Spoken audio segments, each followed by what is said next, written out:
سيدنا ونبينا وحبيبنا وشفيعنا ومولانا محمد خاتم النبيين وإمام المرسلين وعلى آله وأصحابه أجمعين وعلى كل من تبعهم بإحسان واستنى بسنتهم إلى يوم الدين.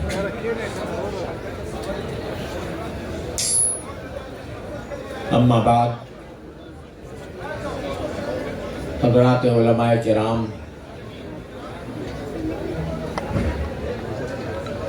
دارالعلوم فاروقیہ کے محترم مولانا جنید صاحب، یہاں کے اساتذہ کرام، حضرت مولانا سید یوسف صاحب دامت برکاتہم العالیہ، اور میرے طالب علم ساتھیوں اور معزز حاضرین، السلام علیکم ورحمۃ اللہ تعالی وبرکاتہ۔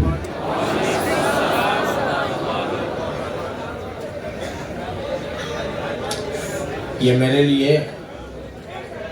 بیک وقت خوشی کا بھی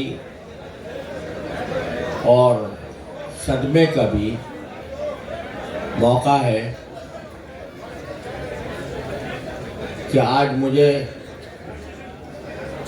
اپنے انتہائی محبوب اور پیارے بھائی حضرت مولانا قاضی عبدالرشید صاحب رحمۃ اللہ تعالی علیہ کی وفات کے بعد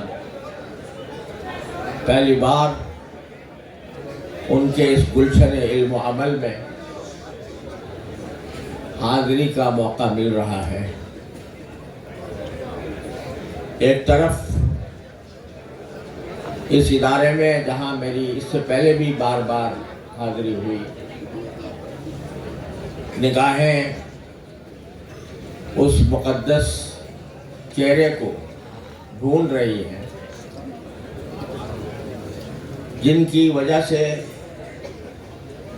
یہ ادارہ اللہ تعالیٰ نے ایک ایسا مرکز علم و عمل بنایا جو اپنی سادگی کے باوجود اللہ تبارک و تعالیٰ کے دین کی شعائیں پھیلاتا رہا، اور الحمدللہ مسلسل رو بترقی رہا۔ حضرت مولانا قاضی عبدالرشید صاحب رحمۃ اللہ علیہ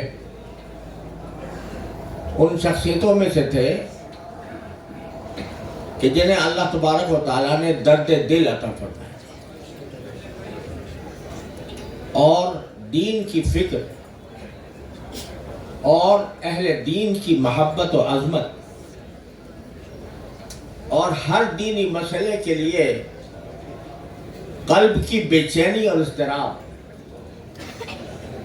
اور اس کے حل کے لیے حکمت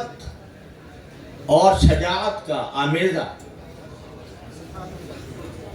کہ اللہ تبارک و تعالیٰ نے نہ جانے کتنے فتنے، کتنے جھگڑے، کتنے مسائل ان کی حکیمانہ، مدبرانہ اور بہادرانہ حکمت عملی سے اللہ تعالیٰ نے دور فرمایا۔ ہم جب کبھی صرف اسلام آباد نہیں، راولپنڈی نہیں، بلکہ پنجاب کے کسی بھی علاقے میں کوئی مسئلہ ہمارے سامنے آتا تو ہماری پہلی نگاہ حضرت مولانا قاضی عبدالرشید صاحب رحمۃ اللہ علیہ پر پڑتی۔ چھوٹے سے چھوٹا مسئلہ بھی وفاق کی خدمت کے دوران کوئی چھوٹا سا بھی مسئلہ پیش آتا تو ان کے سپرد کر کے یہ اطمینان ہو جاتا کہ انشاءاللہ جو ممکن حل ہوگا وہ ضرور حل ہوگا۔ اللہ تعالیٰ نے ان کو، بعض اوقات انسان میں جوش ہوتا ہے ہوش نہیں ہوتا. بعض اوقات ہوش اتنا زیادہ ہوتا ہے کہ جوش کی کمی ہو جاتی ہے. لیکن اللہ تبارک و تعالیٰ نے انہیں جوش اور ہوش دونوں سے نوازا اور اس کی وجہ سے الحمدللہ ہمارے جماعت کے علماء دیوبند کے تمام اکابر کی نگاہ ان کے اوپر رہتی اور ان کے مشورے کو انتہائی الحمدللہ اہمیت حاصل ہوتی تھی اور یہ خیال ہوتا تھا کہ ان کو جب کوئی کام سپرد کر دیا جائے تو انشاءاللہ وہ اللہ تعالیٰ کی رضا کے مطابق ہوگا. تو صدمہ تو اس بات کا کہ آج وہ چہرہ مجھے اس ادارے میں نظر نہیں آ رہا. اللہ تعالیٰ ان کے روح پرفتوح کو اپنی رحمتوں اور برکتوں سے سیراب فرمائے اور فرماتا رہے. انہوں نے جو خدمات دین کی انجام دی، علم دین کی انجام دی، مدارس کی انجام دی، اللہ تبارک و تعالیٰ انشاءاللہ ان کو وہاں پر سرخ روئی اور اپنی رحمتوں سے نوازے گا. لیکن ساتھ ساتھ یہ بات بھی ہے کہ ہماری خواہشوں اور ہماری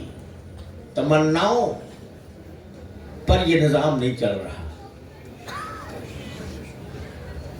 یہ نظام اس ذات باری تعالیٰ کے ہاتھ میں ہے، اس کا حکیمانہ فیصلہ ہوتا ہے اور اس وقت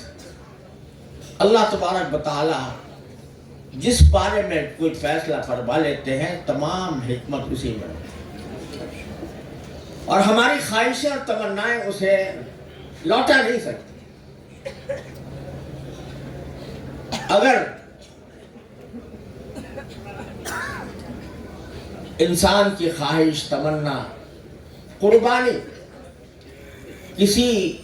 انسان کی وفات کو ٹلا سکتی تو یقین ہے کہ نبی کریم سرور دو عالم صلی اللہ علیہ وسلم کی وفات کو آپ کی زندگی کے ایک سانس کے مقابلے میں سارے صحابہ کرام اپنی جانیں قربان کرنے کے لیے تیار ہو جاتے کہ آپ کو چند سانس اور مل جائے.